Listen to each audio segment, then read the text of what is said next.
Film dimulai dengan seorang gadis cantik yang bernama Isa. Isa memiliki seorang sahabat bernama Tristan.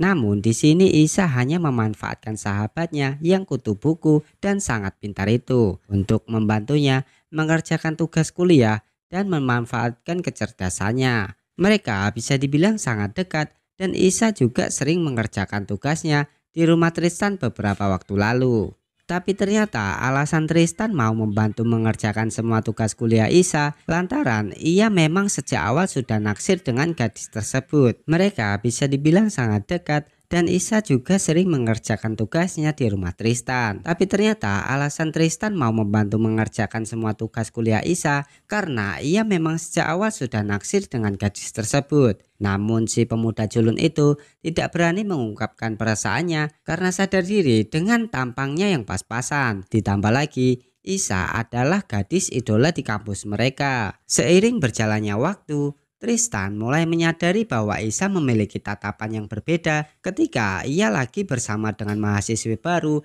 yang bernama Mela. Bahkan Isa terang-terangan mengatakan pada Tristan bahwa ia bingung mengapa setiap kali berada di dekat Mela, Isa sering merasa gugup. Namun di sini mereka sama sekali tidak memiliki firasat yang aneh. Lalu di suatu kesempatan ketika mereka berada di kamar mandi setelah selesai latihan, Isa pun memberanikan diri untuk mengajak Mela pulang bareng. Saat itu Mela pun mengiyakannya dan sama sekali tidak merasa aneh. Kemudian kamar mandi yang hanya tersisa satu itu pun menjadi alasan Mela untuk mereka melakukannya bareng di kamar mandi yang sama. Dan dengan sangat malu-malu Isa pun masuk dengan wajah yang sangat lain. Keesokan harinya Isa pun akhirnya memperkenalkan Tristan dengan Mela. Lalu mereka mengajak Mela untuk pulang bareng, namun Mela menolak karena tidak mau mengganggu persahabatan mereka.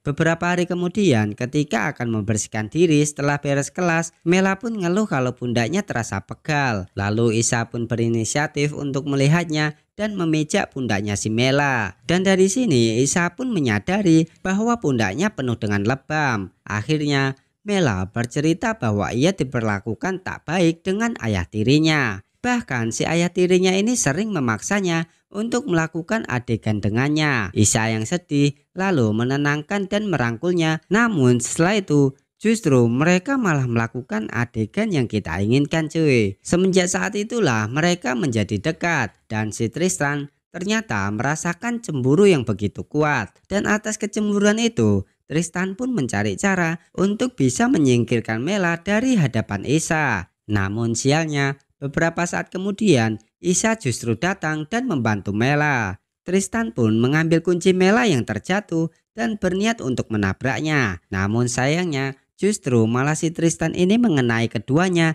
dan hal itu membuatnya panik. Berangkat dari kepanikan, Tristan pun akhirnya membawa mereka berdua ke tempat terpencil dan memisahkan Mela dan juga Isa di tempat yang berbeda. Kemudian pada keesokan harinya Isa pun terbangun dengan luka perban di dahinya. Sementara itu Mela beberapa saat kemudian juga terbangun dan hanya luka sedikit. Isa yang baru bangun langsung panik mengapa situasinya berbeda dan Tristan berada di sebelahnya. Tristan pun lalu menenangkannya dengan mengatakan kalau ia adalah suaminya. Dia mengarang cerita bahwa Isa mengalami kecelakaan karena panik dikejar-kejar oleh seseorang yang tidak ia kenal. Pria itu merupakan orang yang naksir padanya dan terobsesi untuk bisa memilikinya. Karena itulah Tristan membawanya ke tempat terpencil ini agar Isa tak perlu ketakutan lagi diganggu oleh pria tersebut. Nampaknya di sini Tristan berupaya untuk mengelabui ingatan Isa dan membuatnya seolah-olah orang yang amnesia. Dan untuk memastikan kalau Isa benar-benar hilang ingatan, Tristan pun memanggil seorang dokter bayaran untuk membuat Isa percaya kalau dia benar-benar amnesia. Singkat cerita, setelah pemeriksaan,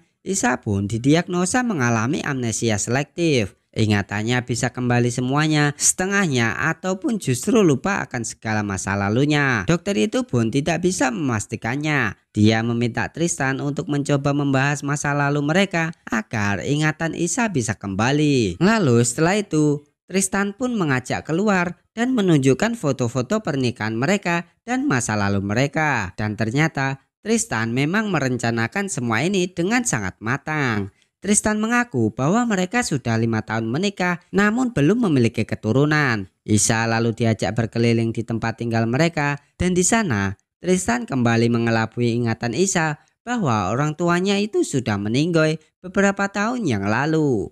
Pria itu pun memperlakukan Isa dengan sangat baik. Sampai Isa sendiri merasa bingung apakah ini nyata atau hanya mimpi. Kebohongan demi kebohongan pun terus dilancarkan agar membuat Isa semakin percaya kalau ia benar-benar lupa ingatan. Sampai akhirnya pria itu pun berhasil mendapatkan apa yang sudah dia incar selama ini, yaitu mencicipi apem sahabatnya sendiri untuk pertama kalinya cuy.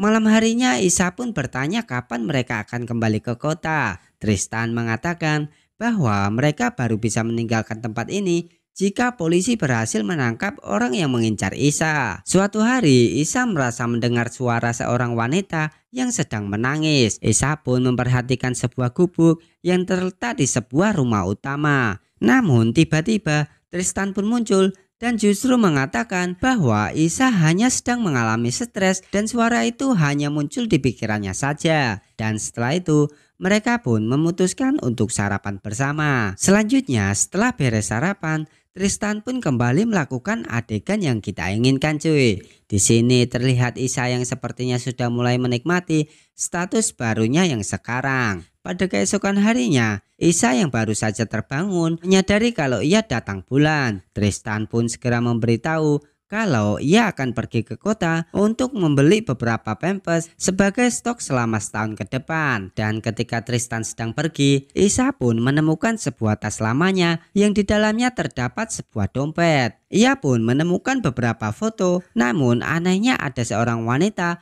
yang dicoret di wajahnya. Isa pun mulai curiga. Namun ia mencoba untuk tidak sembarangan. Malam harinya ketika mereka sedang makan bersama, Isa pun bertanya tahun berapa sekarang. Tristan berkata bahwa sekarang adalah tahun 2028.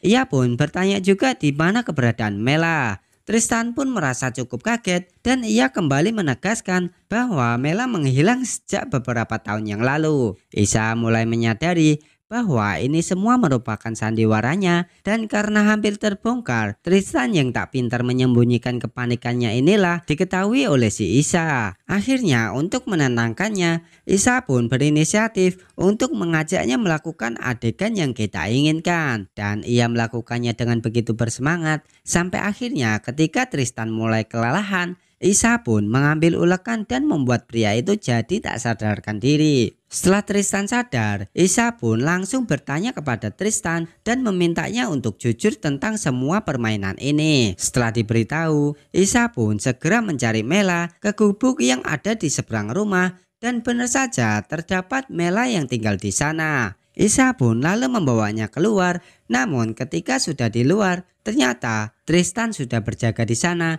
dan terjadi keributan yang cukup menegangkan di antara mereka bertiga. Hingga akhirnya Tristan pun mulai terpojok dan meminta maaf atas segala kebodohannya ini. Pada akhirnya Isa dan Mela pun berhasil lari dari tempat itu dan segera meninggalkan Tristan. Hingga akhirnya Tristan pun berpulang ke dunianya karena luka yang dialaminya. Dan film pun selesai.